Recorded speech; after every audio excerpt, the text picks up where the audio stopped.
Welcome to my channel wheel of fortune 1111। मैं हूं आप सबकी टैरो का reader and healer Purva Ghosh. कैसे हैं आप लोग? आई होप कि आप सब बहुत अच्छे हो गाइस।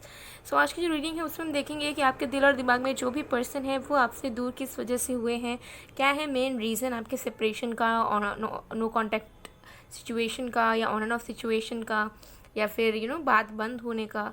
देखेंगे कि वो आपसे दूर क्यों हुए या क्यों दूर हो रहे हैं, क्या है मेन रीज़न, क्या उनकी कोई मजबूरी है या वो जानबूझकर ऐसा कर रहे हैं। बहुत ज़्यादा डिटेल में देखेंगे। सो एक टाइमलेस रीडिंग है, जनरल रीडिंग है, आप सबके लिए है, आप सब देख सकते हैं गाइस। पेड रीडिंग्स की बुकिंग्स अभी ओपन है।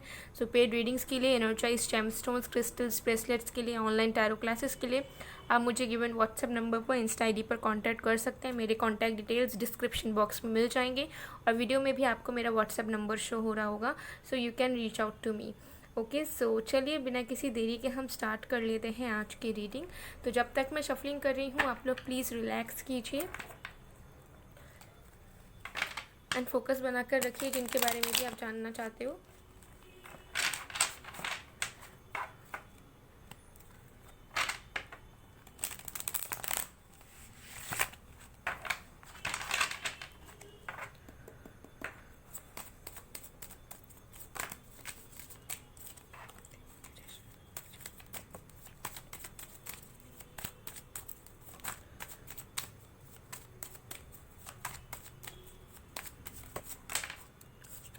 सबसे पहले है हमारे पास the wheel of Fortune,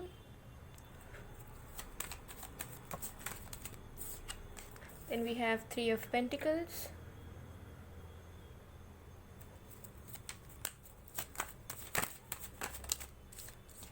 then we have seven of swords, then we have 10 of cups, then we have two of swords.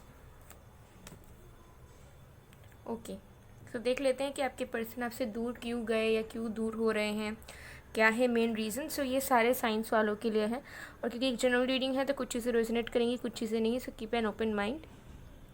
Okay, so let's start. सबसे पहले चीज़ मुझे यहाँ पर नज़र आ रही है कि आपके पर्सन जब इस कनेक्शन को लेकर कंटिन्यू कर रहे थे आपके साथ, चीज़ें जब आप दोनों के बीच में सही थी, तब मुझे दिख रहा है कि बहुत सारी चीज़ों में ये पर्सन उतना ज़्यादा प्रायोरिटाइज़ नहीं कर रहे थे आपके कनेक्शन में। कुछ कुछ चीज़ों को वैल्यू नहीं दे रहे थे, कुछ कुछ चीज़ों को बहुत कैजुअली ले लेना, झगड़े को कैजुअली ले लेना, डिफरेंसेस को कैजुअली ले लेना, या अपने मुताबिक चलाना चीज़ों को, या फिर आपको समझने की कोशिश ना करना। उनका जब मन करे आपके साथ रहना, जब मन ना करे तब वो अपने में इंजॉय करना, अपने में बिजी रहना। तो ये सारी चीज़ें कहीं ना कहीं कंटिन्यू हो रही थी। मुझे लग रहा है कि आपको प्रॉब्लम थी, लेकिन आप फिर भी उस चीज़ को एक्सेप्ट करते थे कि चलो ठीक है, कोई बात नहीं, वो पर्सन शायद हमसे अलग हैं, या फिर उनको उनके और भी काम रहते हैं, उनकी अलग लाइफ है। So we have to respect it, we have to accept it. So मुझे यहाँ दिख रहा है कि ये पर्सन को जब मन करता था तब ये पर्सन कनेक्शन में रहते थे या अच्छे से चीज़ों को कंटिन्यू करते थे, और जब मन नहीं करता था तो ये कैजुअली बिहेव करते थे, बहुत ज़्यादा आपको इम्पोर्टेंस टाइम ना देना, प्रायोरिटी नहीं देना। और उस चीज़ को लेकर इस पर्सन को उतना ज़्यादा दिल पे लगता नहीं था कि वो सही नहीं कर रहे हैं इस तरीके से। उनको बहुत नॉर्मल लगता था कि ये लाइफ है, हमारी भी अपनी ज़िंदगी है, तो हमें भी अलग से लाइफ को जीना है, और कनेक्शन में जब हमारा मन करेगा हम एफर्ट से टाइम दे देंगे।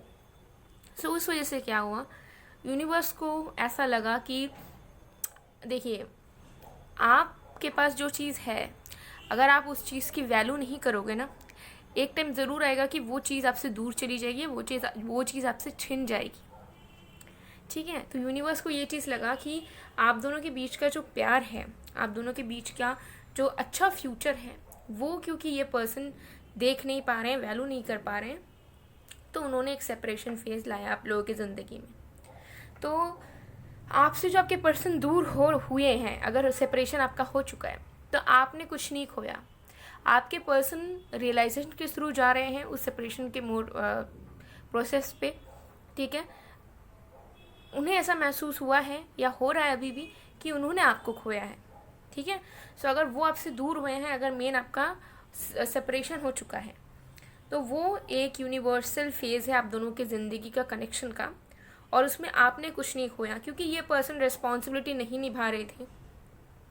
तो यूनिवर्स ने ये फेज़ लाया ताकि आप दोनों का सेपरेशन हो, और जब वो आपसे अलग रहे ना, जब उन्हें आपका कांटेक्ट ना मिले, जब उन्हें आपकी प्रेजेंस ना मिले, जब आप उनके लिए अवेलेबल ना रहो, तो वो समझ पाए कि वो क्या खोने वाले हैं, या वो उन्हें क्या एफर्ट देने चाहिए, या फिर उन्होंने क्या गलतियाँ करी है इस रिलेशनशिप में। ठीक है, ये मुझे मेन चीज़ दिख रहा है। दूसरा, मुझे कुछ लोगों के लिए ये नज़र आ रहा है कि आपके पर्सन जो है उनको ऐसा लगता है कि वो अभी एक ऐसे मोड़ पर हैं, या पहले ऐसे मोड़ पे थे जहाँ पर उनको बहुत कुछ करना है। उनको अपने फैमिली को देखना है, उनको अपने करियर को देखना है, उनको अपनी ज़िंदगी बनानी है, उनको बहुत कुछ अचीव करना है। और उसमें से उन्हें ऐसा फील होता था कि ये कनेक्शन प्रॉब्लम हो रहा है। वो बाकी चीज़ों में टाइम देकर कनेक्शन के लिए अच्छा खासा टाइम नहीं निकाल पा रहे, और जो वो टाइम निकाल के कनेक्शन में देते हैं, कनेक्शन में देने के बजाय कहीं और अगर वो लगाए तो शायद वो ज़्यादा यूज़फुल होगा। तो ऐसे माइंडसेट की वजह से इस पर्सन ने हो सकता है कि आपके साथ कांटेक्ट करना बंद कर दिया, या बातचीत कम कर दी, मिलना ज़्यादा कम कर दिया, ज़्यादा एफर्ट डालना बंद कर दिया, क्योंकि इनको ऐसा लगता है कि जो इनका समय अभी जा रहा है वहाँ पर इनको बहुत सारी रिस्पॉन्सिबिलिटीज़ हैं जो उन्हें निभानी है, और वो सब कुछ नहीं हैंडल कर पा रहे हैं, लव रिलेशनशिप वगैरह और या मैरिज। तो उन्होंने सही समझा कि मैं बाकी चीज़ों में फ़ोकस करता हूँ, कनेक्शन तो कभी भी ठीक हो सकता है, प्यार तो कभी भी हो सकता है, तो उसमें हमें इतना ज़्यादा क्यों दिमाग लगाना। अगर भाग्य में होगा तो अपने आप सही हो जाएगा, अपने आप हमें अच्छा रिलेशनशिप हमारा बन जाएगा और आगे हम लोग अच्छे से कंटिन्यू करेंगे। बट अभी मेरे पास बहुत कुछ है करने के लिए, rather than relationship and stuffs. तो यहाँ पे दो सीन दिख रहे हैं। एक मुझे दिख रहा है कि आपके पर्सन ने वैल्यू नहीं किया उस चीज़ को, जिसकी वजह से एक यूनिवर्सल फेज आया है आप दोनों के बीच के सेपरेशन का, जहाँ पर आपके पर्सन रियलाइजेशन, अवेकनिंग, ट्रांसफॉर्मेशन से गुजर रहे हैं। दूसरा मुझे दिख रहा है कि ये पर्सन बहुत कुछ चीज़ों से गुजर रहे हैं एंड रिस्पॉन्सिबल हैं, उनके बहुत ज़्यादा रिस्पॉन्सिबिलिटीज़ हैं। सो उन सारी चीज़ों को निभाते उन्हें ऐसा लगा कि यार बहुत बर्डन हो रहा है हर एक चीज़ को निभाना, तो सबसे इजी क्या रहेगा जिसे हम निकाल सकते हैं और अपने लिए टाइम निकाल सकते हैं, तो वो है कनेक्शन, या कनेक्शन पे बात करना, मिलना जुलना, ये सब। तो उन्होंने ये बेहतर समझा कि रिलेशनशिप को अभी स्टॉप कर देते हैं, रिलेशनशिप को अभी रहने देते हैं जहाँ पर वो है, और हम अभी बाकी चीज़ों पे ज़्यादा ध्यान देते हैं, आगे देखा जाएगा जो होगा। तो यहाँ पे दो स्टोरीज, दो सिचुएशंस आपके पर्सन के नज़र आ रहे हैं। इन दोनों में से आपके पर्सन की चीज़ें कुछ भी हो सकती है। देखिए यहाँ पर मुझे मजबूरी नज़र नहीं आ रही पूरी तरीके से, बहुत मजबूर है ऐसा कुछ है नहीं। इस पर्सन ने खुद डिसीजन लिया है। अगर मैं बात करूँ तो जैसे मैंने बताया कि बहुत सारे काम है या बहुत सारी रिस्पॉन्सिबिलिटी है, तो उसे उन्होंने इस कनेक्शन को हटाना या इस कनेक्शन को रोक कर रखना सही समझा। और दूसरा, जैसे मैंने बताया यूनिवर्सल फेस, तो वो भी अगेन मजबूरी नहीं कहूँगी, बट यस हो गया है सेपरेशन, तो अब वो उस चीज़ को महसूस कर पा रहे हैं कि जो चीज़ वो कैजुअली लेते थे, या जो चीज़ में वो आपको समझ नहीं पाते थे, आपको इंपॉर्टेंस, वो वैल्यू नहीं दे पाते थे जो उन्हें देनी चाहिए, वो उनको समझ में आ रही है अकेले रहकर। सो ये कहीं ना कहीं आपके फेवर में वर्क कर रहा है ये सेपरेशन।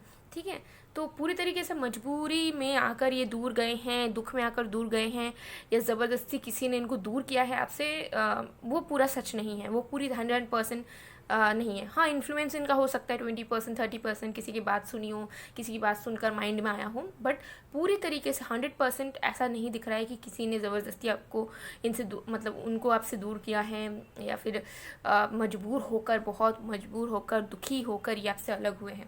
ठीक है, तो दो सिचुएशंस मुझे यहाँ पर क्लियरली नज़र आ रहे हैं। चलिए और भी कार्ड्स देखते हैं। Let's see.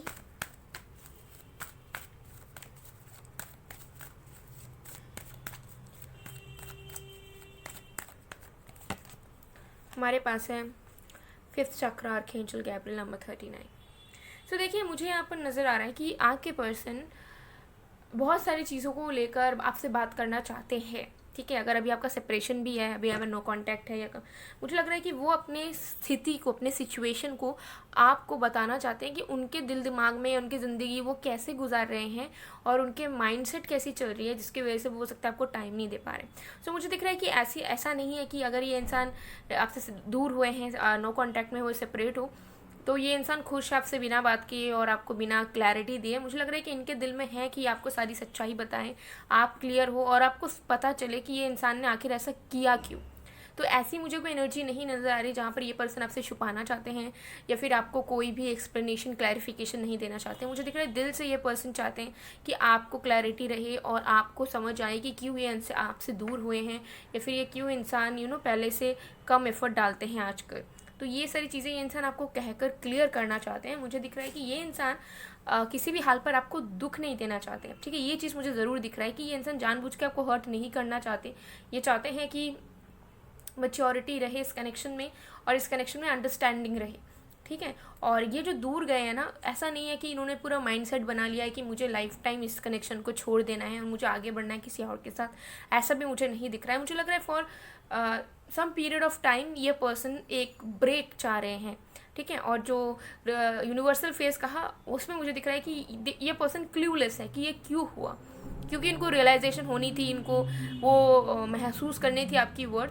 तो उस केस में दे आर क्लूलेस कि ऐसा सेपरेशन अचानक से हुआ क्यों और अब कब ठीक होगा। और जिनके लिए जैसे मैंने बताया कि ये पर्सन के लाइफ में बहुत कुछ हो रहा था, तो इस वजह से इन्होंने कनेक्शन पे ज़्यादा मेहनत ना करनी सही समझी। तो उनमें से मुझे लग रहा है कि ये पर्सन ने एक ब्रेक लिया है, जहाँ पर ये चाहते हैं, जानते हैं कि फ्यूचर फिर से आप दोनों एक होगे ज़रूर। ओके, हमारे पास है स्ट्रॉन्ग वार्निंग नंबर 10। यस, तो मुझे यहाँ पर नज़र आ रहा है कि आप दोनों के बीच में जो सेपरेशन है, नो कॉन्टैक्ट पीरियड आया है, चाहे वो किसी भी तरीके से आया हो, लेकिन उसका मेन रीज़न है बड़े प्रॉब्लम को रोकना, ठीक है। फॉर एग्ज़ाम्पल, अगर आपके कनेक्शन में आपके पर्सन कैजुअली रहते हमेशा और आप भी उनके लिए मेहनत कर ही जाते हैं, आप उनको प्यार दिए जाते हैं, इन रिटर्न आपको कुछ नहीं मिलता, सो आने वाले वक्त पर आप उनके ऊपर को डिपेंडेंट हो जाते हैं और आपको ज़्यादा पेन मिलता और उससे और भी ज़्यादा प्रॉब्लम खड़ी हो सकती थी। तो उसके पहले जो सेपरेशन हुआ है उससे चीज़ें ठीक होंगी, उससे फीलिंग्स ठीक होंगी, अंडरस्टैंडिंग बढ़ेगी एंड देन आप लोग फिर से यूनियन आओगे। तो जो तूफान आने वाला है या फिर जो फ्यूचर में जो प्रॉब्लम्स आ सकती है इस कनेक्शन में, उसको टालने के लिए ये जो सिचुएशन है वो क्रिएट हुआ है। चाहे वो आपके पर्सन ने खुद से डिसाइड किया हो या चाहे यूनिवर्सल फेस आया हो आप दोनों के बीच में, यूनिवर्सल साइकिल आया हो आप दोनों के बीच में, बट फ्यूचर आप दोनों का मुझे स्ट्रांग दिख रहा है।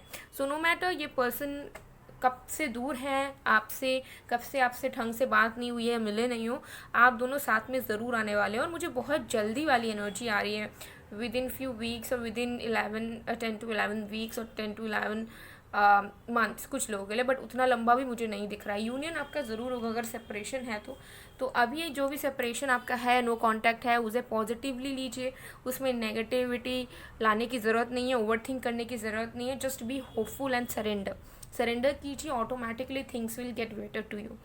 सो गाइज, ये थी आप लोग की रीडिंग। आई होप आपको पसंद आए। अगर पसंद आए तो please do like, comment, share and subscribe. और रिलेशनशिप वगैरह के लिए आप ये इस एनर्जाइज ब्रेसलेट को ले सकते हैं, ये डिस्काउंटेड प्राइस में है। अगर आपको लगता है कि आपके कनेक्शन में कोई प्रॉब्लम है या आपके कनेक्शन को और भी ज़्यादा स्ट्रॉन्ग करना है, प्यार बढ़ाना है, तो उसके लिए आप एनर्जाइज फॉर्म में से वेयर कर सकते हो। सेल्फ लव के लिए भी बहुत अच्छा है, ग्लोइंग स्किन के लिए बहुत अच्छा है, और आपके एग्जिस्टिंग जो भी कनेक्शंस हैं, चाहे फ्रेंड्स, फैमिली या फिर friends, family, lover, in laws, उनके साथ कनेक्शन ताकि अच्छा हो। और अगर सिंगल हो, न्यू लव चाहते हो, मैरिज चाहते हो, तो उसे भी मैनिफेस्ट करने के लिए बहुत ज़्यादा बेनिफिशियल है। सो ये अगर आपको चाहिए, आप ऑर्डर प्लेस करना चाहते हो, तो आप इसका स्क्रीनशॉट लेकर व्हाट्सअप में, इंस्टा में भेज सकते हो और अपने ऑर्डर प्लेस करवा सकते हो, और अपने इशू के अकॉर्डिंग, अपने डिटेल्स के अकॉर्डिंगली भी पर्सनलाइज्ड वे में एनर्जाइज करवा सकते हो। सो गाइस, मैं मिलती हूँ आप लोग को नेक्स्ट वीडियो में, तब तक के लिए बाय बाय।